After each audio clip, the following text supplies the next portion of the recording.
नमस्कार दोस्तों, welcome to study पाठशाला। आइए शुरू करते हैं आज का सेशन। तो प्राइम टॉपिक्स होंगे मिलिटेंसी इन कश्मीर, इंडियन ईवीएम को देखा जाएगा, इलेक्ट्रॉनिक वोटिंग मशीन की बात हो रही है यहाँ पे, कितना फूल प्रूफ है वो। And we have a new bomb, तो डीआरडीओ ने डेवलप किया है, गौरव बॉम्ब इसका नाम रखा है। इसके क्या फीचर्स हैं उस चीज़ को समझेंगे। वुमेन और क्लाइमेट चेंज की जो हमारी फाइट चल रही है उसके बीच में क्या रिलेशन है। And then Iran US talks, they are back, तो उसके क्या इम्पैक्ट होंगे इस पूरे जियोपॉलिटिकल डायमेंशन में, तो देखा जाएगा। चलिए, so let's start from the front page. तो यहाँ पे काफ़ी कुछ जो है आज पॉलिटिकल रहा। तो मेजर जो न्यूज़ है that is related to the China, you can say, is again imposing back the tariff fair, और ये ट्रेड वॉर जो है काफ़ी ख़तरनाक होने वाला है। अब एक चीज़ हमें यहाँ पे समझनी होगी कि इस ट्रेड वॉर का क्या इम्पैक्ट होगा और कितना लॉन्ग लास्टिंग इम्पैक्ट होगा। सी, अगर हम नॉर्मली पास्ट के एक्सपीरियंस से चले यहाँ पे, तो there will not be a single winner, कोई भी सिंगल विनर यहाँ पे नहीं होगा। एंड मैंने पहले भी आपको ये बताया है कि 1934 के अंदर सेम टाइप का जो सिस्टम है यूएस ने फॉलो किया था, और उस टाइम जो है रूजवेल्ट वहाँ के प्रेसिडेंट हुआ करते थे। And he brought in this idea of deal making, कि भी अब जो है यूएस के साथ आप डील बनाओ और डील करके आप ट्रेड कर सकते हो। तो that is what we are going to see here. अभी भी वो हमें यही दिखेगा, बट अभी चाइना जो है वो काउंटर फाइट कर रहा है, and parallelly they are also, you can say, इसके साथ साथ वो टॉक्स भी कर रहे हैं। तो एक बात हमें समझनी है, देखो, जहाँ पे भी डिप्लोमेसी आ जाती है and if there are some agreements, तो वो सिर्फ दो ही प्लेयर्स के बीच में ही होता है। वो मतलब मैं ये बताने की कोशिश कर रहा हूँ कि if there is an agreement between US and China, then definitely US might not help India. अभी आज की डेट में आपको ऐसा लग रहा होगा कि चाइना को काउंटर करने के लिए जो है यूएस इस तरीके का कर रहा है, but we may see it in a different, you can say, form. चीज़ें बिल्कुल अलग हो जाएंगी अगर ये एग्रीमेंट हो गया, तो ये बहुत ही समझने की चीज़ होती है। Clear. Now moving here, Indian industrial output जो है वो ग्रोथ स्लो डाउन हो गई है, primarily because of these geo political things that are happening. तो वो रीज़न वही है जिस वजह से ये हो रहा है। अब बात करते हैं मिलिटेंसी इन कश्मीर के ऊपर। ओके, तो देखिए, मेंस 2019 में जो क्वेश्चन था that was regarding overground worker. Question क्या था कि जमात इस्लामी को बैन करके हमने जो ओवरग्राउंड वर्कर्स को हटाने की बात कही है, उस पर सवाल इन्होंने पूछा था। तो इन्होंने पूछा कि बताइए ओवरग्राउंड वर्कर्स का क्या रोल रहता है, टेररिस्ट को जो है असिस्ट करने में, किस तरीके से ये हेल्प करते हैं, और क्या हमें करना चाहिए इनको न्यूट्रलाइज करने के लिए। मैं आपको एक और चीज़ यहाँ पे समझाना चाहता हूँ। देखिए, ये जब टेररिस्ट होते हैं, ठीक है, अब टेररिस्ट अगर इनफिल्ट्रेट कर रहे हैं, टेररिज्म दो प्रकार का होगा। एक होगा इनफिल्ट्रेशन वाला, बाहर से आ रहे हैं, दूसरा है आपके यहाँ पे होम ग्रोन। ठीक, दो डायमेंशन हमने देख लिए। इनफिल्ट्रेशन के अंदर स्टार्टिंग में इनको बॉर्डर क्रॉस करवाने का काम होता है, और ये जो बॉर्डर क्रॉस कराने का काम होता है, यहाँ पे आप बोल सकते हो इनके गाइड्स होते हैं।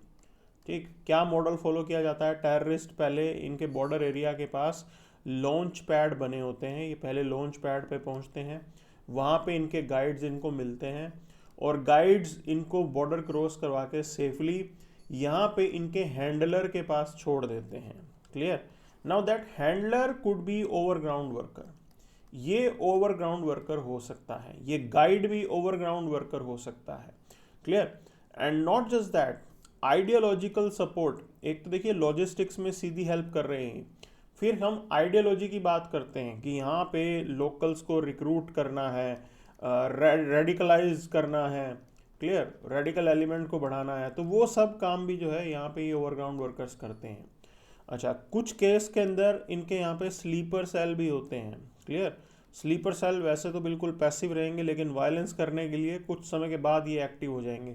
दे also fall in this category. And then arranging the finance, जो यहाँ पे फाइनेंस लाया जाता है, जिस तरीके से किया जाता है पूरे चीज़ को, वो भी सब ओवरग्राउंड वर्कर्स ही कर रहे होते हैं।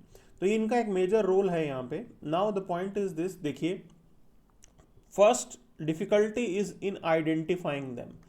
तो ये ज़रूरी नहीं होगा कि ये जो है लड़ने के लिए बैठे होंगे या बिल्कुल एकदम अपने आप को एक्सपोज कर देंगे, ये छुपते छुपाते सारा काम चल रहा होता है। तो आइडेंटिफाई करना बहुत डिफ़िकल्ट है। कैसे आप आइडेंटिफाई करेंगे चीज़ें, उसके लिए एक ही सॉल्यूशन पे आती हैं, दैट इज़ इंटेलिजेंस। तो हमारा इंटेलिजेंस नेटवर्क अगर अच्छा होगा we will be able to deal with that. तो देखिए ये पूरा एक्सप्लेनेशन है कि क्या क्या ये करते हैं। लॉजिस्टिक्स सपोर्ट देते हैं, shelter, food, communication, recruitment, they will look into this. Okay, information sharing, information बिल्कुल, ये भी तो अपने जो इनके जो टेररिस्ट होते हैं या बाकी जिनके लिए काम कर रहे होते हैं उनको साथ इंफॉर्मेशन शेयर करते हैं। एंड देन प्रोपागेंडा, पब्लिक के अंदर इंटरनेट, ऑनलाइन सब जो है प्रोपागेंडा चलाना, फॉल्स न्यूज़ चलाना, ठीक है, डिमीन करना। आम आर्मी जो है जिस एरिया में एक्टिव होती है वहाँ पे अफवाहें फैलाना, ख़राब खबरें फैलाना। सो ये सारे काम ये लोग कर रहे होते हैं। इनको कैसे आपको न्यूट्रलाइज करना है, प्रायोरिटी वही है। इंटेलिजेंस बहुत ज़रूरी है यहाँ पे। और कम्युनिटी को एंगेज कीजिए। If community is with you, you will be able to deal with them. Legal action भी आपको लेना पड़ेगा और रिहेबिलिटेशन का पॉइंट भी होना चाहिए कि some of them they have to be, you can say, reintegrated into the mainstream. वो भी ये ऐसे होते हैं कि भटक जाते हैं अपने रास्ते से, तो उनको मौका मिलना चाहिए। तो वो सोल्यूशन हम लोग यहाँ पे लेके आ सकते हैं। Now question is related to, अब देखो ये एक सवाल यहाँ पे यूएस ऑफिशियल ने कमेंट किया कि भाई जो इलेक्ट्रॉनिक वोटिंग मशीन होती है वो जो है वल्नरेबल है हैकिंग से। ठीक है, हम बोलते हैं कि बिल्कुल ठीक, हैक तो हो सकती है, कोई भी जो डिजिटल चीज़ है उसकी हैकिंग हो सकती है विदाउट अ डाउट। अब इस चीज़ को समझना है, और इंडियन जो हमारे यहाँ पे रिस्पॉन्स उसकी तरफ से गया कि भाई ये जो आपकी मशीन होती है ये किसी भी इंटरनेट के साथ कनेक्टेड नहीं होती। ठीक है, अब ये सवाल 2018 में इसी के ऊपर पूछा था, इलेक्ट्रॉनिक वोटिंग मशीन के ऊपर, कि क्या इसके चैलेंज है, और वही डिबेट एक बार फिर आ रही है। तो एक पॉइंट समझना है कि देखो सबसे पहला चैलेंज जो होता है वो security and integrity of EVM की बात आती है। ठीक, क्योंकि हर बार इसी के ऊपर ही जो है डाउट उठाया जाते हैं कि टेम्पर हो गई, हैक हो गई, अनऑथराइज एक्सेस ना हो किसी को। ये फर्स्ट पॉइंट होता है। दूसरा, ट्रांसपेरेंसी एंड वेरीफाइबिलिटी की जो एक ही बात, तो हमारे यहाँ पे एक वीवीपैट का सिस्टम इंट्रोड्यूस किया गया है जिसको वोटर वेरीफाइबल पेपर ऑडिट बोलते हैं। तो जिससे ये नहीं होता कि आप सभी जो आपके पोलिंग बूथ हैं वहाँ पे आप चेक करेंगे, कुछ पोलिंग बूथ्स पे चेक किया जाता है, क्लियर, कि ये जो पेपर ट्रेल पर्ची है उसके साथ जिसको आपने वोट दिया उसी को वोट गया है आपका। तो ये वेरिफिकेशन का मैकेनिज्म है हमारे यहाँ पे, ये ऑडिटिंग का मैकेनिज्म है। प्लस आपके यहाँ पे रेगुलर ऑडिट टेस्टिंग ये चलती रहती है, प्रॉपर टेस्टिंग हो के फिर ही सर्टिफाई होती है आपकी ईवीएम की, हाँ ये मशीन अब आप यूज़ कर सकते हैं। तो ऐसा नहीं है कि सिस्टम जो है ख़राब है। तो we have our own mechanism, एक अच्छा है। और अगर आप टेक्निकलिटी की तरफ भी जाते हैं तो technical also this particular system is full proof, उसके भी टूल्स जो है यहाँ पे हैं, clear. Now talking about the new development, तो देखिए डीआरडीओ ने गौरव बॉम्ब बनाया है, 1000 kg long range glide bomb है जिसको गौरव नाम दिया गया है, और सुखोई 30 MKI से इसे रिलीज़ किया गया था। ठीक है, अब ये टेस्ट अपने आप में बड़ी चीज़ है। 1000 kg का बॉम्ब है ये, देखिए 1000 kg बहुत बड़ा अमाउंट होता है। एंड मल्टीपल स्टेशंस जो है वहाँ पे इसको टेस्ट किया गया। आइडिया यही है कि आप जो है लैंड टारगेट को आप डिस्ट्रॉय करने के लिए इसका इस्तेमाल करते हैं, तो एयर टू लैंड है ये। ठीक है, अच्छा, अब जो रेंज है इसकी 100 किलोमीटर्स के राउंड तक की हो सकती है। So this whole trial was important for us. हम इंडिजिनसली इस टाइप की चीज़ डेवलप कर रहे हैं, that's a great thing, because ये एक्सपोर्ट आइटम है। ये ग्लाइड बॉम्ब अगर सक्सेसफुल हुआ तो बहुत मतलब देश होंगे जो इसमें इंटरेस्टेड होंगे, और आप अच्छे तरीके से इसे आगे बेच भी सकते हैं। और इंडिया के अंदर बन रहा है तो इंडिजिनसली बहुत बढ़िया है ये अरेंजमेंट, क्लियर।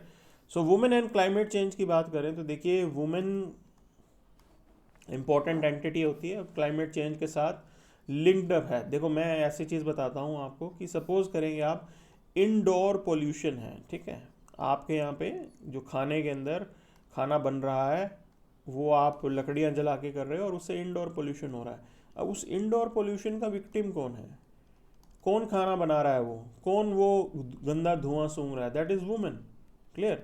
सो ये बात इसीलिए लिंक्ड अप होती है। अच्छा, एक चीज़ समझनी है, क्लाइमेट चेंज की वजह से हुआ क्या कि आपके यहाँ पे वाटर सोर्स जो है, अभी आजकल जैसे सूखा पड़ेगा तो वाटर सोर्स, वाटर स्कैरसिटी हो गई। अब जैसे वाटर स्कैरसिटी होगी women will be the victim, because women जो है उस पानी को कलेक्ट करने की रिस्पॉन्सिबिलिटी हाउस होल्ड में वुमेन की होती है। तो she has to travel a far distance clear. तो इसीलिए सब कुछ इंटरलिंक्ड होता है यहाँ पे। अब there is this report, India's Beijing report 2024 highlight करती है कि हमारे यहाँ पे क्लाइमेट और जेंडर इंटीग्रेशन जो है वो अच्छा नहीं है।